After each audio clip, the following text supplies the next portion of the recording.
Okay. Hello everyone. तो last lecture में हमने देखा था टाइप कास्टिंग। ठीक है, type casting, TYP, type casting. Type casting में हमने देखा था कि कुछ हमारे पास फंडामेंटल डेटा टाइप्स है, जैसे है इंट, और उसके बाद है फ्लोट या FLOAT फ्लोट, उसके बाद है कॉम्प्लेक्स, उसके बाद है बुलियन, उसके बाद है स्ट्रिंग। मैं इस साइड पे लिख देता हूँ इंट, फ्लोट या FLOAT फ्लोट, उसके बाद है कॉम्प्लेक्स, उसके बाद है बुलियन, और उसके बाद है स्ट्रिंग। ठीक है, तो हमने कुछ देखा था कि जैसे इंट है तो इंट को हम फ्लोट में कन्वर्ट कर सकते हैं। तो जब हम इंट को फ्लोट में कन्वर्ट करेंगे तो क्या हो जाएगा, उसके आगे बस जीरो लग जाएगा। मतलब 10 है तो 10.0 हो जाएगा, 12 है तो 12.0 हो जाएगा, बाकी कुछ नहीं। इंट को हम कॉम्प्लेक्स में भी कन्वर्ट कर सकते हैं। तो इसमें क्या हो जाएगा, इंट को कॉम्प्लेक्स में करेंगे तो जैसे हमारे पास इंटीजर है 5, तो कॉम्प्लेक्स में क्या हो जाएगा 5 + 0 हो जाए, तो इमेजिनरी पार्ट इसका 0 बन जाएगा। इंट को अगर बुलियन में कन्वर्ट करना है तो हम कैसे करेंगे, जैसे इंट को बुलियन में कन्वर्ट करने के लिए हमारे पास एक रूल है कि अगर इंटीजर 0 है तो उसका रिप्रेजेंटेशन फॉल्स बन जाएगा, और अदरवाइज उसका रिप्रेजेंटेशन ट्रू बन जाएगा। That's it. ठीक है, और इंट को अगर मुझे स्ट्रिंग में कन्वर्ट करना है तो कैसे करेंगे, करने की ज़रूरत नहीं, स्ट्रिंग में ऑटोमेटिक कन्वर्ट हो जाएगा, बस उसके साइड में कोटेशंस आ जाएंगे। ठीक है, अभी नेक्स्ट डेटा ये हो गया हमारा इंट के बारे में, और इंट टू इंट तो होता ही है तो लिखने की ज़रूरत नहीं है। नेक्स्ट डेटा टाइप है हमारा फ्लोट। अगर मुझे फ्लोट को इंट में कन्वर्ट करना है तो क्या हो जाएगा, उसका डेसिमल पार्ट डिस्कार्ड हो जाएगा, और जो रियल पार्ट है, मतलब जो डेसिमल के पहले वाला पार्ट, इंटीजरल पार्ट है, वो स्टोर हो जाएगा इंट में। ठीक है, फ्लोट टू फ्लोट करने की ज़रूरत नहीं। फ्लोट टू कॉम्प्लेक्स करना है तो बस जीरो जो ऐड हो जाएगा, बाकी कुछ नहीं। फ्लोट टू बुलियन करना है तो फिर से सेम रूल, अगर तो मेरा फ्लोटिंग पॉइंट नंबर 0.0 जो है 0.0 है तो बुलियन में फॉल्स हो जाएगा, नहीं तो ट्रू रहेगा। कॉम्प्लेक्स टू बुलियन, अगर 0 + 0 जो है तो फॉल्स, अदरवाइज ट्रू। और बुलियन टू बुलियन करने की ज़रूरत नहीं। String to string, string to boolean अगर करना है तो एम्प्टी स्ट्रिंग है तो फॉल्स, नहीं तो ट्रू। ठीक है, उसका देता है हमारा कॉम्प्लेक्स। कॉम्प्लेक्स को इंटीजर में कन्वर्ट कर सकते हैं हम, बिल्कुल कर सकते नहीं, बिल्कुल नहीं कर सकते। कॉम्प्लेक्स टू इंटीजर नहीं कर सकते, कॉम्प्लेक्स टू फ्लोट भी नहीं कर सकते, कॉम्प्लेक्स टू कॉम्प्लेक्स करने की ज़रूरत नहीं पड़ेगी हमें, लेकिन कॉम्प्लेक्स टू बुलियन कर सकते हैं हम। ठीक है, कॉम्प्लेक्स टू, ये मैंने पहले ही गलती से पहले ही बोल दिया ना, ऐसा फ्लो ही बिगड़ गया पूरा। ठीक है, कोई बात नहीं, आप समझ गए होंगे। कॉम्प्लेक्स टू बुलियन कर सकते हैं, बुलियन टू बुलियन करने की ज़रूरत नहीं है। कॉम्प्लेक्स टू स्ट्रिंग कर सकते हैं, तो बस इतना ही है कॉम्प्लेक्स के साथ। बुलियन के साथ क्या है, कोई अलग पेन है कि इसमें, हाँ बहुत सारे पेन है इसमें। ठीक है, बुलियन को हम किसी भी डेटा टाइप में कन्वर्ट कर सकते हैं। बुलियन टू इंट कर सकते हैं, हाँ कर सकते हैं। बुलियन टू फ्लोट कर सकते हैं, कर सकते हैं। तो मतलब आप समझ गए होंगे यार, ये बहुत कन्फ्यूजिंग हो गया है। तो मोस्टली मैं आपको बताता हूँ, मोस्टली हमें ना स्ट्रिंग को, STRING स्ट्रिंग को इंट में कन्वर्ट करने की ज़रूरत पड़ती है, या फिर इंट को फ्लोट में कन्वर्ट करने की ज़रूरत पड़ती है। तो ये दो चीज़ें होती है, ये समझ लो, बाकी कुछ ज़्यादा टेंशन लेने की ज़रूरत नहीं है इसमें। ठीक है, तो ये था हमारा। अभी हम नेक्स्ट आते हैं, नेक्स्ट टॉपिक पे हमारे, जो कि बहुत इम्पोर्टेंट है और थोड़ा सा मुश्किल भी लग सकता है आपको, जिसका नाम है इम्यूटेबिलिटी। IMMUTABLB, क्या BILILLIT। हो सकता है मेरा स्पेलिंग गलत हो जाए, तो देख लेना। इम्यूटेबिलिटी, इम्यूटेबिलिटी मतलब क्या है कि चेंज ना होना। ठीक है, बदल ना होना, इसमें इसको हम इम्यूटेबिलिटी बोलते हैं। तो मैं पहले ही बता दे रहा हूँ कि हो सकता है आपको ये थोड़ा डिफिकल्ट लगे, या फिर हो सकता है आपको समझ में ना आए, लेकिन ये समझना ज़रूरी है। और ऐसा ज़रूरी नहीं कि आपको आज ही समझना है। अगर आपको इस फर्स्ट टाइम में नहीं समझ में आता तो कोई बात नहीं, आप इसको एक बार देख लीजिए, फिर कुछ दिनों बाद फिर से आप इस वीडियो को देखना, तो आपको समझ में आ जाएगा। ठीक है, तो देखते हैं। हमारे पास फंडामेंटल डेटा टाइप्स है इंट, फ्लोट, और क्या है, int float string, int float string complex, और क्या है, बुलियन। ठीक है, तो अभी ये सारे के सारे डेटा टाइप जो है ना इम्यूटेबल है। ठीक है, इम्यूटेबल है। इम्यूटेबल मतलब क्या कि इसके अंदर कोई चेंजेस नहीं हो सकते। एक बार अगर ये क्रिएट हो गए ना तो इसके अंदर कोई चेंजेस नहीं हो सकते। जैसे मैंने एक वेरिएबल का नाम बना दिया n = 10, तो मैं इसको चेंज नहीं कर सकता। अभी आप बोलोगे क्या बोल रहे हो, ऐसे थोड़ी होता है। हमने तो बहुत बार प्रोग्राम किया है, देखो जैसे मैंने यहाँ पे n इज इक्वल टू 10 लिख दिया, ठीक है, और फिर मैं बोलता हूँ कि नहीं नहीं n इज इक्वल टू 20 लिख दिया, फिर मैं बोलता हूँ नहीं नहीं n इज इक्वल टू 30 लिख दिया, और फिर लास्ट में प्रिंट करता हूँ n को, तो क्या प्रिंट हो जाएगा, पहले n में 10 था, फिर 20 बन गया, फिर 30 बन गया, तो लास्ट में 30 है, तो अभी आउटपुट स्क्रीन पे हमारे 30 प्रिंट हो जाना चाहिए। तो देखो 30 प्रिंट हो गया, देखो 30 प्रिंट हो गया। अगर मैं इसी n को पहले प्रिंट करता हूँ, जैसे एकदम स्टार्टिंग में प्रिंट करता हूँ, तो क्या हो गया, 10 प्रिंट हो गया। उसके बाद अगर मैं यहाँ पे भी प्रिंट करता हूँ तो 20 भी प्रिंट हो जाएगा। तो n की वैल्यू तो चेंज हो रही है, लेकिन हम जब इम्यूटेबिलिटी पढ़ रहे हैं तो मैं बोल रहा हूँ कि नहीं नहीं ये तो चेंज होता ही नहीं है, तो क्या बात है इसके अंदर ऐसी। तो देखो एग्जैक्टली चेंज क्या हो रहा है, ठीक है, चेंज क्या हो रहा है ये समझने के लिए हमें एक और फंक्शन की ज़रूरत पड़ती है, जिसका नाम है, ये कलर चेंज हो गया ना, हाँ, जिसका नाम है आईडी। अब ये आईडी फंक्शन क्या करता है, जैसे आपने सी में पढ़ा होगा एड्रेस ऑफ यन, तो इसका मतलब क्या है कि यन किस एड्रेस पे स्टोर है इसका एड्रेस पता चल जाता है। उसी तरह से आईडी क्या करता है, इस वेरिएबल का एड्रेस दे देता है हमको, ठीक है, आईडी क्या करता है, इस वेरिएबल का एड्रेस दे देता है हमको। जैसे मैं एग्जांपल के तौर पे इस प्रोग्राम को रन करता हूँ फिर से एक बार, जैसे मैं यहाँ पे लिखता हूँ यन इज इक्वल टू 10, ठीक है, मैं करता हूँ प्रिंट यन, और फिर करता हूँ प्रिंट टाइप ऑफ यन कर देता हूँ एक बार, टाइप ऑफ यन। इससे मुझे बस ये पता चल जाएगा कि मेरा प्रोग्राम सही से रन हो रहा है, ओके हो रहा है। फिर मैं लास्ट में क्या करता हूँ, print ID of N, ID of N print करता हूँ। तो देखो यहाँ पे क्या आ गया, ये आईडी आ गया, ठीक है, ये आईडी आ गया 2200, इसको कॉपी कर सकते हैं क्या, हम कर सकते हैं, ठीक है। देखो ये आईडी आ गया, तो इसका मेमोरी रिप्रेजेंटेशन कैसे है ये देख लो एक बार, समझ लो, ठीक है। जैसे यहाँ पे एक ब्लॉक है जिसके अंदर वैल्यू है 10, और एक वेरिएबल है, क्या वेरिएबल का नाम क्या है, यन, जो कि पॉइंट कर रहा है इसकी तरफ, ठीक है, और इसका कुछ ना कुछ एड्रेस होगा, ठीक है, इसका एड्रेस क्या है 221203, ऐसे कुछ तो भी एक एड्रेस है, तो इसको हम क्या बोलेंगे, एड्रेस, ठीक है, इसको अलग पेन से लिखता हूँ मैं, 221202, ऐसे कोई तो भी एड्रेस हो सकता है, मतलब एड्रेस एग्जैक्टली सेम होना जरूरी नहीं, ठीक है। तो देखो ये समझ लेना आप कि ये जो है 10 क्या है, 10 ये डेटा है, यन क्या है, रेफरेंस वेरिएबल बोलते हैं इसको हम, ये 10 जो है, यन जो है ये 10 की तरफ पॉइंट कर रहा है, जब भी मैं यन को कॉल करूँगा तो 10 आ जाएगा उसकी जगह पे, और ये क्या है, इसका एड्रेस है, ठीक है, इस बात को समझ लो, यहाँ पे मैंने यही दिखाया आपको।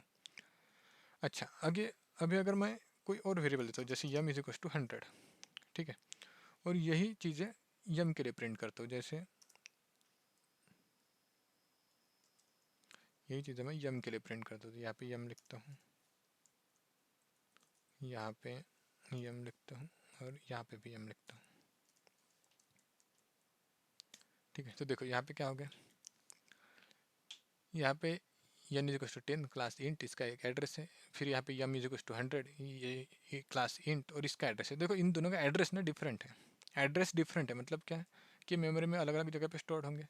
तो जैसे यहाँ पे दूसरा वेरिएबल है हमारा 100 करके, ठीक है, 100 करके स्टोर है, और इसका कुछ एड्रेस है वन, इसका कुछ एड्रेस है, जैसे इसका एड्रेस है 12345 6, ऐसा एड्रेस है, और इसका भी थोड़ा सा अच्छे से लिख देता हूँ, जैसे इसका एड्रेस है 22201110, ठीक है, ये एड्रेस है। तो ये दोनों के एड्रेस हैं, और इसके लिए मैंने वेरिएबल असाइन किया है यम, ठीक है, जो कि पॉइंट कर रहा है इसकी तरफ। तो फिर दो वेरिएबल बन गए, तो मेमोरी इंप्लीमेंटेशन कैसे बनता है ये समझ लो आप यहाँ पे, ठीक है। अभी देखो इसमें मज़े की बात यह है कि अगर मैं यहाँ पे फिर से एक वेरिएबल क्रिएट कर देता हूँ, ठीक है, जैसे मैं यहाँ पे एक वेरिएबल कर देता हूँ z इज इक्वल टू 10, और यही तीन चीज़ें फिर से प्रिंट कर देता हूँ, ठीक है, यही तीन चीज़ें प्रिंट कर देता हूँ z के लिए। तो print z, type of z, और यहाँ पे आईडी ऑफ z, ठीक है, इसको सेव कर देते हैं और इसको रन करते हैं। तो देखो यहाँ पे क्या आ गया, 10 आ गया, 100 आ गया, 10 आ गया, फिर से 10 आ गया, फिर इसका क्लास इंट है, और इसका एड्रेस है, इसका एड्रेस है, इसका एड्रेस। अब इसमें ऑब्जर्व करने वाली बात देखो क्या है, ऑब्जर्व करने वाली बात है कि ये जो 10 है इसका एड्रेस और ये जो 10 है इसका एड्रेस सेम है। मतलब पहले तो आपने गेस किया होगा कि ठीक है, जैसे हमने एक नया वेरिएबल बना दिया z, तो ये ऐसे बन गया होगा कि ठीक है चलो एक बार z बन गया, फिर ये जेड पॉइंट कर रहा है किसी मेमोरी की तरफ, और उस मेमोरी में स्टोर्ड है 10, और इसका कुछ एड्रेस है 1 2 3 4 ऐसा कुछ तो भी। लेकिन एक्चुअल में ऐसा नहीं हुआ। ठीक है, एक्चुअल में क्या हुआ पता है क्या? जैसे हमने स्टार्ट कहाँ से किया था, जेड से स्टार्ट किया था, तो एक्चुअल में ऐसे नहीं होता। एक्चुअल में इंटरप्रेटर क्या करता है, चलो इसकी वैल्यू क्या है 10, तो क्या मेमोरी में 10 एग्जिस्ट कर रहा है, चेक करता है पहले कि क्या मेमोरी में 10 एग्जिस्ट कर रहा है। तो इंटरप्रेटर को पता चल गया कि हाँ मेमोरी में तो 10 है, तो फिर क्या हो जाएगा, एक जेड नाम का वेरिएबल इस 10 की तरफ पॉइंट आउट करने लग जाएगा। समझ गए यहाँ पे क्या हो रहा है? तो जेड नाम का वेरिएबल इस 10 की तरफ पॉइंट आउट करने लग जाएगा, तो इसलिए इसका एड्रेस और इसका एड्रेस सेम ही है। अच्छा, अगर मैं देखो अभी ना मैं इसमें से थोड़ा सा रिमूव करता हूँ, ये जो टाइप है इसकी मुझे कोई ज़रूरत नहीं है हर बार प्रिंट करने की। देखो ऐसे है, तो अगर मैं फिर से एक वेरिएबल बनाता हूँ जैसे जिसका नाम है x, x is equal to 10, print print of x, और फिर यहाँ पे लिखता हूँ प्रिंट ऑफ क्या, आईडी ऑफ यक्स। ठीक है, फिर से इस प्रोग्राम को रन करता हूँ। देखो यहाँ पे ना फिर से आपको यही पता चल जाएगा कि इस 10 का एड्रेस, इस 10 का एड्रेस और इस 10 का एड्रेस, सबका एड्रेस सेम ही है। मतलब क्या है कि जब ये इम्प्लीमेंट हो गया यक्स वेरिएबल, तो फिर से इंटरप्रेटर ने चेक किया कि 10 है इसकी वैल्यू, तो 10 है क्या मेमोरी का एग्जिट है तो फिर ठीक है यक्स को इस तरफ पॉइंट आउट करा दो। मतलब आईडी यही रहेगा, वेरिएबल भी यही रहेगा, डेटा भी यही रहेगा, बस वेरिएबल्स के नाम बदल गए, अलग अलग वेरिएबल सेम डेटा की तरफ पॉइंट आउट कर रहे हैं। तो अभी इसका यूज क्या है, इसका यूज ये है कि हमें ना स्पेस कम लग रही है। ठीक है, जैसे एक वेरिएबल की साइज, सपोज करो जैसे एक वेरिएबल की साइज 4 बाइट है, तो अगर मैं एक ही डेटा के 3 वेरिएबल बनाता हूँ तो मुझे 12 बाइट्स मेमोरी लगेंगे। ठीक है, लेकिन यहाँ पे क्या हो रहा है कि अगर डेटा एक ही है तो मैं तीनों वेरिएबल को एक ही तरफ पॉइंट आउट कर रहा हूँ, मतलब 4 बाइट में मेरा पूरा काम हो रहा है। समझ गए यहाँ पे? तो मतलब ठीक है एकदम, अभी फ़िलहाल हमें इसकी ज़रूरत नहीं, लेकिन समझना भी ज़रूरी है, आगे चल के हमें इसका बहुत ज़्यादा यूज़ होने वाला है। ठीक है, तो ऐसा है। फिर यहाँ पे अगर हम अलग अलग मतलब डेटा अगर चेंज कर देते हैं तो इसका एड्रेस भी चेंज हो जाएगा, लेकिन अगर डेटा सेम है तो एड्रेस सेम रहेगा। तो इस नेचर को हम क्या बोलते हैं, इम्यूटेबिलिटी। अभी आप बोलोगे इसका और इम्यूटेबिलिटी का क्या संबंध है, मतलब क्यों इम्यूटेबिलिटी बोल रहे हैं हम इसको, तो अभी पता चल जाएगा आपको। देखो अभी मैं क्या करता हूँ कि यन को चेंज कर देता हूँ, यन इज इक्वल टू 20। ठीक है, जैसे मैंने यन इज इक्वल टू 20 कर दिया तो अब क्या होगा मेमोरी में, सोचो। अगर मैं यन इज इक्वल टू 20 ऐसे करने गया तो क्या हो जाएगा, यहाँ पे जो 10 है इसको रिप्लेस कर दूंगा मैं 20 से। तो देखो यन इज इक्वल टू 20 आ गया, मैंने रिप्लेस कर दिया। अभी मैं प्रिंट करता हूँ फिर से तीनों वेरिएबल प्रिंट। सबसे पहले मैं करता हूँ यन प्रिंट, और उसके बाद करता हूँ प्रिंट प्रिंट क्या करता हूँ, यम नहीं करता हूँ, प्रिंट जेड करता हूँ, और उसके बाद प्रिंट यक्स करता हूँ। ठीक है, तो एक्सपेक्टेड क्या है मुझे कि जैसे ही मैंने 10 को 20 कर दिया तो यन भी चेंज हो जाएगा, जेड भी चेंज हो जाएगा, और यक्स भी चेंज हो जाएगा। ठीक है, तो देखो इस प्रोग्राम को ना हम, क्या हो रहा है, हाँ इस प्रोग्राम को ना हम रन करते हैं। तो देखो आउटपुट में क्या आ गया, तो यन तो चेंज हो गया लेकिन यक्स और जेड वही रह गया, यक्स और जेड वही रह गया। तो ऐसा क्यों होगा ये समझते हैं। देखो क्या है ना कि जैसे पहले इसमें इरेजर कहाँ पे, हाँ, तो पहले इसमें क्या था, 10 था।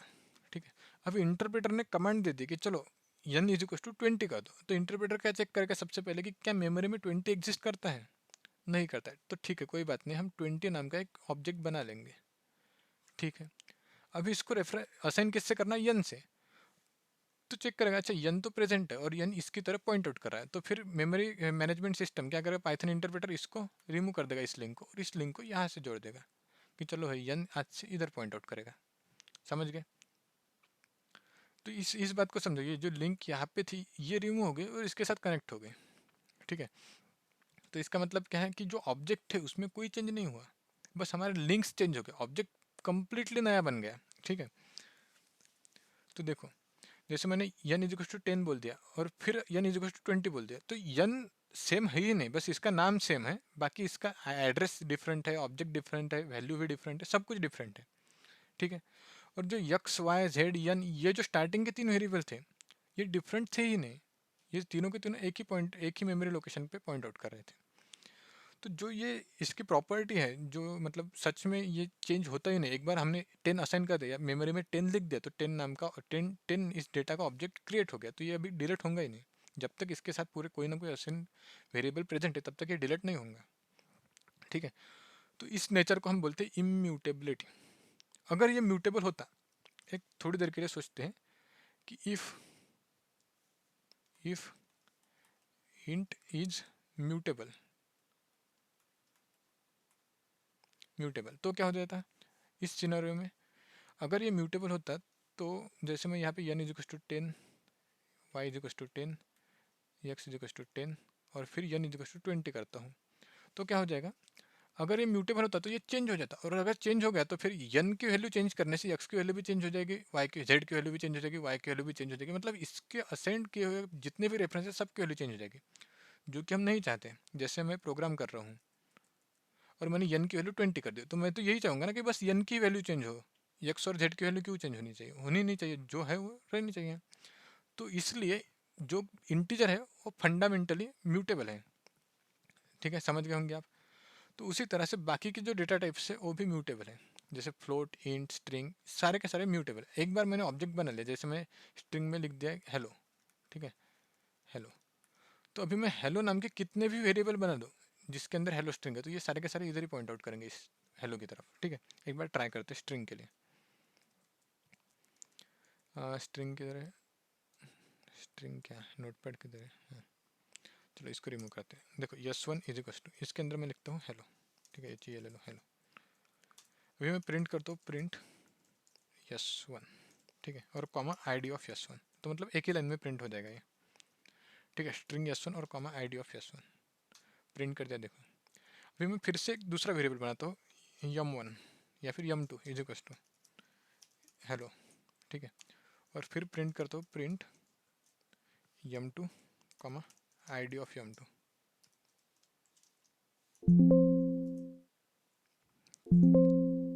क्या हो गया ये?